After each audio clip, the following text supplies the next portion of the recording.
جمعہ میں میرا موضوع ہے معاشرے میں بگاڑ کیوں پیدا ہوتا ہے، معاشرے کے بگاڑ اسباب و علاج۔ اس ٹاپک اور اس موضوع کے تعلقات سے انشاءاللہ مزید چند باتیں آپ کے سامنے آئیں گی۔ جیسا کہ پچھلے خطبہ جمعہ میں بھی میں نے آپ کے سامنے ذکر کیا تھا، تکبر اور اس کی تباہ کاریاں۔ ایک آدمی جب غرور اور گھمنڈ کرتا ہے تو پھر اس کا نتیجہ کیا ہوتا ہے؟ بہرحال یہ بھی ایک سبب ہے معاشرے کے بگاڑ کا۔ سب سے پہلے آپ اس بات کو سمجھ لیجئے کہ معاشرہ ہے کیا چیز۔ ہر وقت ہم اور آپ لفظ معاشرے کا شبد استعمال کرتے ہیں، یوز کرتے ہیں کہ یہ معاشرہ ہے۔ معاشرے یا معاشرہ جو ہے یہ سماج یا سوسائٹی کے لیے بولا جاتا ہے۔ جو سماج ہے، جو سوسائٹی ہوتی ہے، وہی معاشرہ ہوتا ہے۔ اور سماج ہو، سوسائٹی ہو یا معاشرہ ہو، یہ لوگوں سے بنتا ہے۔ لوگوں کے عادات، اطوار، اخلاق، کریکٹر، کلچر، رہن سہن، تہذیب و تمدن، یہی سب چیزیں معاشرے کے اندر آتی ہیں۔ اب معاشرے بگڑتا کہاں سے ہے، معاشرے کے اندر خرابیاں کہاں سے پیدا ہوتی ہے، یہ ہمیں ڈھونڈنا ہے، یہ ہمیں تلاش کرنا ہے، اور پھر اس کے بعد اس کا علاج بھی کرنا ہے کہ معاشرے کو کیسے بہتر بنایا جا سکتا ہے۔ جب معاشرے کے اندر کوئی خرابی نہیں ہوگی، معاشرے کے اندر کسی طرح کی برائی نہیں ہوگی، معاشرے کے اندر کسی طرح کے کوئی معاملات نہیں ہوں گے، تو پھر وہ معاشرہ، وہ سوسائٹی، وہ سماج امن و سکون کا گہوارہ بن جاتا ہے۔ اور اگر معاشرے کے اندر برائیاں پائی جائیں گی، معاشرے کے اندر اگر بگاڑ پیدا ہوگا، معاشرے میں لوگ اگر بگاڑ پیدا کریں گے تو پھر یقین مانیے گا وہ معاشرہ یا وہاں اس معاشرے میں رہنے والے جو لوگ ہیں یہ امن و سکون کی زندگی بسر نہیں کر سکتے ہیں، لوگ چین سے نہیں رہ سکتے ہیں، ہمیشہ کسی نہ کسی طرح کی کوئی نہ کوئی پریشانیاں لاحق ہوگی، یہ لازم اور ضروری ہے۔ اس لیے ضرورت ہے اس بات کی کہ معاشرے کے بگاڑ کا علاج ہم کس طریقے سے کریں۔ سب سے پہلے ہم اس بگاڑ کو تلاش کریں کہ جس سے معاشرہ بگڑتا ہے، جس سے سماج بگڑتا ہے، جس کے اندر سوسائٹی بگڑتی ہے، جس سے ہمارا کلچر بگڑتا ہے، ہمارا رہن سہن بگڑتا ہے، ہمارا تہذیب و تمدن بگڑتا ہے، ہمارے اخلاق و عادات بگڑتے ہیں، ہمارے اطوار بگڑتے ہیں، ہماری چال چلنے بگڑتی ہے، ہمارا پہناوا بگڑتا ہے، کھانا پینا بگڑتا ہے۔ الغرض یہ چیزیں کہاں سے، ان چیزوں کے اندر کہاں سے بگاڑ ہوتی ہے، سب سے پہلے ہمیں ان چیزوں کو تلاش کرنا ہے۔ آئیے سب سے پہلے آیت مبارکہ جو میں نے سورہ حجرات سے تلاوت کی ہے اس آیت کا ترجمہ کر دیتا ہوں تاکہ باتیں مزید واضح ہو جائے۔ اللہ سبحانہ وتعالیٰ ارشاد فرماتا ہے، یا ایھا الذین آمنوا اجتنبوا کثیرا من الظن ان بعض الظن اثم ولا تجسسوا ولا یغتب بعضکم بعضا ایحب احدکم ان یأکل لحم اخیہ میتا فکرہتموہ۔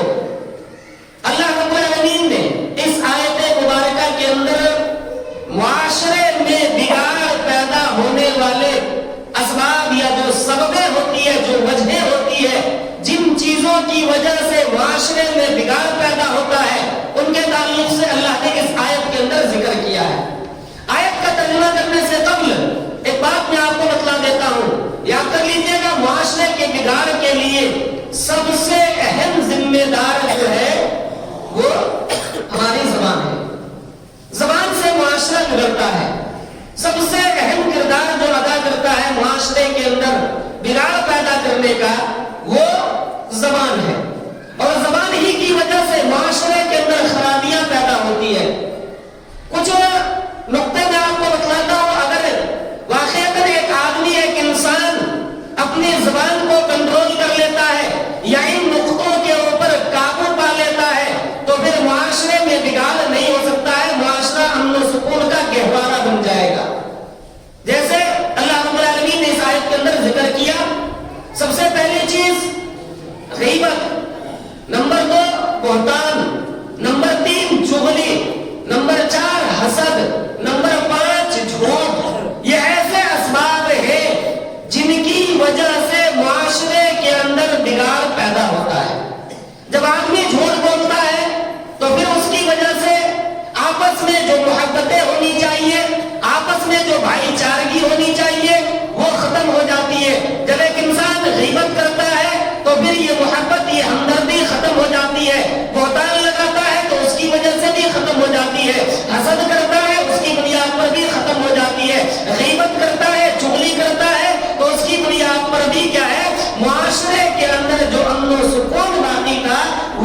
ہو جاتا ہے ان چیزوں کی وجہ سے. اس لیے اللہ سبحانہ و تعالیٰ نے سب سے پہلے مومنوں کو خطاب کیا اور فرمایا کہ اے مومنوں، اگر تم اپنی سوسائٹی کو بہتر بنانا چاہتے ہو، اپنے معاشرے کو بہتر بنانا چاہتے ہو، اپنے سماج کو بہتر بنانا چاہتے ہو، یا ایھا الذین آمنوا اجتنبوا کثیرا من الظن، اے مومنوں بہت زیادہ بدگمانیوں سے بچو، بہت زیادہ بدگمانی سے بچو. بدگمانی کہتے کس کو ہے؟ ایک بدظن یا بدگمانی جو ہوتا ہے، بسا اوقات ہمارے ذہن کے اندر دوسرے کو دیکھ کر کے یہ احساس ہوتا ہے کہ یہ بندہ یہ غلط کام کر رہا ہوگا، اس بنیاد پر آج اتنی ترقی کر چکا ہے. نہیں بات سمجھ میں آئی؟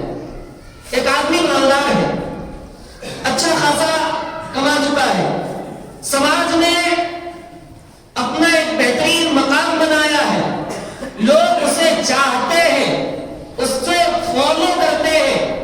تو ایسے لوگوں سے بات یہ ذہن میں بات آ جاتی ہے، یا یہ لوگ سوچ لے کہ اس بندے کو جو ترقی ملی ہے یا یہ جو کمایا ہے تو فلاں کی بنیاد پر کمایا ہے، فلاں چیز کی وجہ سے کمایا ہے، سود خوری کر کے، جھوٹ بول کر کے، دھوکہ دھڑی کر کے کمایا ہے. تو یہ کیا ہے؟ بدگمانیاں ہیں. چاہے وہ جیسے بھی کما رہا ہے، اس کی کمائی سے ہمیں مطلب نہیں ہے، وہ جانتا ہے، اس کا کام جانتا ہے، کیا ہوگا نہیں ہوگا اللہ بہتر جانتا ہے، اور اسے کون سی سزا ملے گی یہ بھی اللہ طے کرے گا. اس لیے اللہ رب العالمین نے ہمیں ایک مومن ہونے کے ناطے یہ نصیحت کی کہ بدگمانیوں سے بچو. کس طریقے سے وہ لے کر کے آتا ہے، کہاں خرچ کرتا ہے، کیا کرتا ہے، ان ساری چیزوں سے تم اسے کیا ہے دور رہو.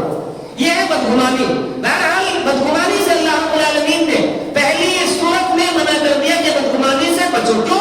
اس لیے کہ ان بعض الظن اسم، اس لیے کہ بعض بدگمانیاں کیا ہوتی ہے؟ گناہ ہوتا ہے. بعض بدگمانیاں گناہ ہوتا ہے، اور اسی گناہ کے سبب سے تم کیا ہے، تمہاری آخرت برباد ہو سکتی ہے. اور اس کے بعد اور آگے اللہ رب العالمین نے ارشاد فرمایا وَلَا يَغْتَبْ بَعْضُكُمْ بَعْضًا، اور تم میں کا کوئی بھی شخص کسی کی غیبت نہ کرے. وَلَا تَجَسَّسُوا، جاسوسی نہ کرے، کسی کے توہ میں نہ پڑے، کسی کے پیچھے نہ لگے رہے. ہمارے یہاں ہوتا ہے یہ، اگر کسی سے دشمنی ہو گئی نا، پیچھے پڑ جائیں گے، کبھی کہیں مخبری کریں گے، کبھی کہیں مخبری کریں گے. یاد کر لینا، مخبروں کو اللہ پسند نہیں کرتا ہے. جی یہی ہے تو ہمیں پڑھنا، مخبری کرنا، کسی کے پیچھے لگے رہنا، اس کے نقطہ چینی کرنا، اس کے خلاف زہر اگلنا، لوگوں کو بھڑکانا، یہ بڑے بھیانک جرم ہے، بہت خطرناک جرم ہے یہ. اور اسی وجہ سے معاشرے میں بگاڑ پیدا ہوتا ہے. اللہ سبحانہ و تعالیٰ نے فرمایا وَلَا تَجَسَّسُوا وَلَا يَغْتَبْ بَعْضُكُمْ بَعْضًا، کہ تم میں کا کوئی بھی شخص کسی کی جاسوسی نہ کرے اور نہ ہی کسی کی غیبت کرے. غیبت کس کو کہتے ہیں بھی آگے میں آپ کو بتاؤں گا حدیث کی روشنی میں. بہرحال اللہ سبحانہ و تعالیٰ نے غیبت کرنے سے منع کیا، اور جو آدمی غیبت کرتا ہے ایسے لوگوں کو اللہ رب العالمین نے اس آیت مبارکہ کے اندر بڑا خطرناک سندیش دیا ہے. اور میں یہ میسج لے کر کے بتلایا کہ لوگوں سنو، کیا تم اس بات کو پسند کرتے ہو اَيُحِبُّ أَحَدُكُمْ، کیا تم میں سے کوئی یہ پسند کرتا ہے کہ وہ اپنے مرے ہوئے بھائی کا گوشت کھائے، مردے بھائی کا گوشت کھائے؟ کیا اس بات کو کوئی پسند کرتا ہے؟ اللہ رب العالمین نے فرمایا تم اللہ سے ڈرو. اللہ رب العالمین غفور رحیم ہے، اللہ معاف کرنے والا ہے، اللہ بخشنے والا ہے، اللہ رحم کرنے والا ہے. اللہ سے معافی مانگو، اگر اس طرح کی غلطیاں کیے ہو تو اللہ سے معافی مانگو، اللہ معاف کرنے والا ہے، ضرور معاف کر دے گا. اور اللہ کے رسول جناب محمد رسول اللہ صلی اللہ علیہ وسلم کی حدیث مبارکہ جو میں نے ابھی آپ کے سامنے پیش کیا، اس کا بھی سب سے پہلے ترجمہ کر دیتا ہوں تاکہ مزید باتیں واضح ہو جائے. حضرت ابو موسیٰ اشعری رضی اللہ تعالیٰ عنہ راوی حدیث ہے. حضرت ابو موسیٰ اشعری رضی اللہ تعالیٰ عنہ بیان کرتے ہیں کہ اللہ کے رسول جناب محمد رسول اللہ صلی اللہ علیہ وسلم کی خدمت میں حاضر ہوا اور عرض کیا یا رسول اللہ، قلت یا رسول اللہ، اللہ کے رسول صلی اللہ علیہ وسلم، ای المسلمین افضل، کہ مسلمانوں میں سب سے بہتر انسان کون ہے، بہتر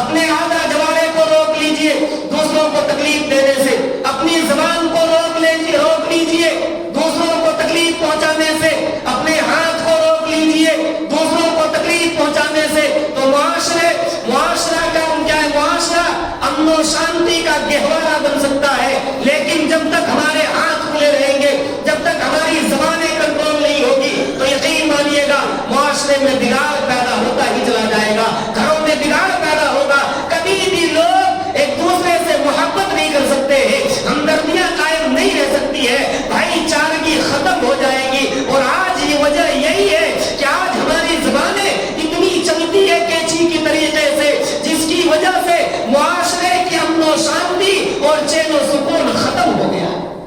اللہ کے رسول صلی اللہ علیہ وسلم نے فرمایا بہتر آدمی وہ ہے جو اپنے زبان اور اپنے ہاتھ کے ذریعے سے، ہاتھ سے کسی کو تکلیف نہ پہنچائے، بلکہ اس کے ہاتھ سے دوسرے لوگ محفوظ ہوں۔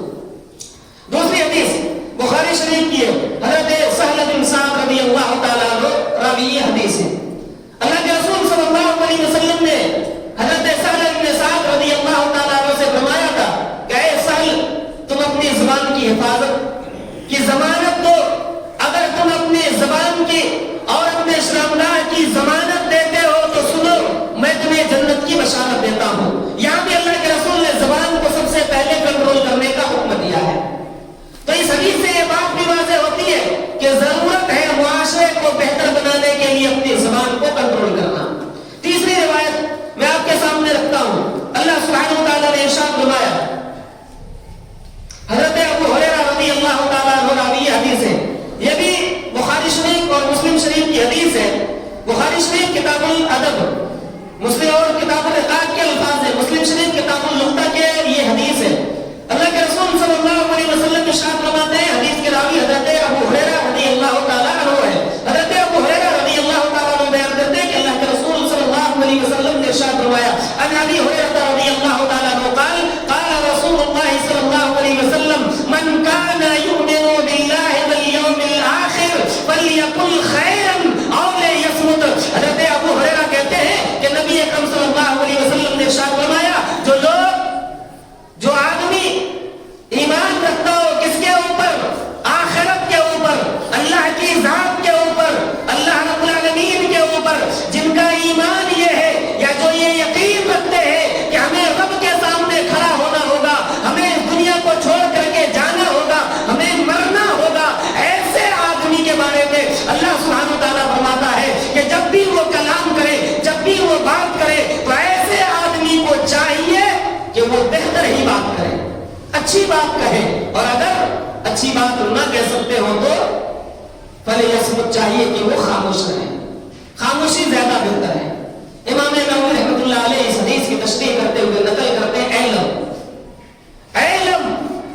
انہ ینبغی لکل مکلف، کہ جان لو ہر مکلف شخص، ہر وہ آدمی جو ذمہ دار ہے، وہ اس بات کو احساس کرے ان یحفظ لسانہ، کہ اسے یہ حکم دیا گیا ہے کہ وہ اپنی زبان کی حفاظت کرے، ان جمیع الکلام، تمام طرح کی باتوں سے، جتنی بھی باتیں کی جاتی ہے ان تمام باتوں سے کیا ہے، ایسے آدمی کو چاہیے کہ وہ اپنی زبان کی حفاظت کرے، الا، مگر کوئی مصلحت کے کلام ہو، کوئی اچھی بات ہو تو وہاں جا کر کے وہ بولے، اگر اچھی بات نہیں بول سکتے تو اپنے آپ کو روک لیں۔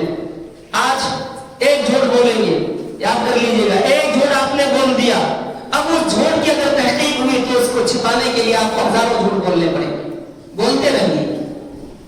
اس لیے اللہ کے رسول فرماتے ہیں کہ زبان کو کنٹرول کر لو، لیکن افسوس ہوتا ہے کہ نہ تو ہم اپنی زبان کنٹرول کر سکتے ہیں اور نہ ہی ہاتھ پاؤں کنٹرول کر سکتے ہیں۔ جب بھی زبان سے نکلیں گے زہر ہی نکلے گا، زہر ہی اگلیں گے، غالی غلوچ کریں گے، برا بھلا کہیں گے، چغلی کریں گے، غیبت کریں گے، یہی سب ہماری زبانوں سے نکلتے ہیں، جس کی وجہ سے معاشرے میں امن و شانتی اور سکون باقی نہیں رہتا ہے۔ ایک حدیث میں آپ کے سامنے رکھتا ہوں، اس کے بعد میں اپنی بات کو ختم کروں گا۔ اللہ کے رسول جناب محمد رسول اللہ صلی اللہ علیہ وسلم ارشاد فرماتے ہیں، ابو داؤد شریف کی روایت ہے، حدیث کے راوی ہیں حضرت انس بن مالک رضی اللہ تعالیٰ عنہ۔ حضرت انس بن مالک رضی اللہ تعالیٰ عنہ بیان کرتے ہیں کہ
ہاؤلا، یہ کون سی قوم ہے، یہ کون لوگ ہیں؟ نبی اکرم صلی اللہ علیہ وسلم سے حضرت جبرائیل علیہ السلام نے ارشاد فرمایا یا رسول اللہ یہ لوگوں میں یہ وہ لوگ ہیں جو دنیا میں اپنی زبان کو کنٹرول نہیں کر پا رہے تھے، غیبت کرتے، چغلی کرتے اور دیگر برائیوں میں ملوث کرتے اپنی زبان کو۔ یہ وہ لوگ ہیں جو آج قیامت کے دن جو آج آپ معراج کے رات میں دیکھ رہے ہیں کہ وہ اپنے ناخن سے اپنے چہرے کو اور اپنے جسموں کو نوچ رہے ہیں۔ یہ وعید ہے پیارے رسول جناب محمد رسول اللہ صلی اللہ علیہ وسلم نے ایسے لوگوں کے بارے میں بتلایا جو لوگ اپنی زبان کو کنٹرول نہیں کر پاتے ہیں۔ آج زبان کنٹرول کیسے ہوگی؟ کہاں دیکھیے، ہوٹلوں پر، چوراہوں پر بیٹھ کر کے کسی بھی معاملے سے میٹر کو لے کر کے، کسی کے گھر کے میٹر کو لے کر کے دو چار آدمی بیٹھ کر کے ڈیبیٹ کرنا شروع کر دیتے ہیں۔ جی ڈیبیٹ ہوتا ہے، باقاعدہ اپنے گھر کی بات نہیں کریں گے، اپنی بات نہیں کر سکتے ہیں کہ میری حالت کیا ہے، میں نماز نہیں پڑھتا ہوں، اس کے بارے میں ڈیبیٹ نہیں ہو سکتا ہے، میں دین سے اتنا دور ہوں، اس کے بارے میں ڈیبیٹ نہیں ہو سکتا ہے۔ ڈیبیٹ کس کے کریں گے؟ ارے فلاں آدمی اتنا کمایا ہے، کہاں سے کمایا بھی، کیسے کمایا، فلاں آدمی کا کریکٹر ایسا ہے، فلاں آدمی تو آج یہ کہہ رہا تھا۔ ڈیبیٹ اس بات کے اوپر ہوتی ہے، بڑا افسوس ہوتا ہے، وقت اجازت نہیں دیتا، باتیں کافی تھی، انشاءاللہ العزیز مزید باتیں پھر آپ کے سامنے آئے گی۔ اللہ سبحانہ وتعالیٰ سے دعا ہے کہ پروردگار عالم ہم تمام مسلمانوں کو تو زبان کی حفاظت فرمانے کی توفیق عطا فرما۔ پہلا العالمین تو جب تک ہمیں زندہ رکھے، ایمان کی حالت پر زندہ، جب ہمارا خاتمہ ہو ایمان بالخیر ہو،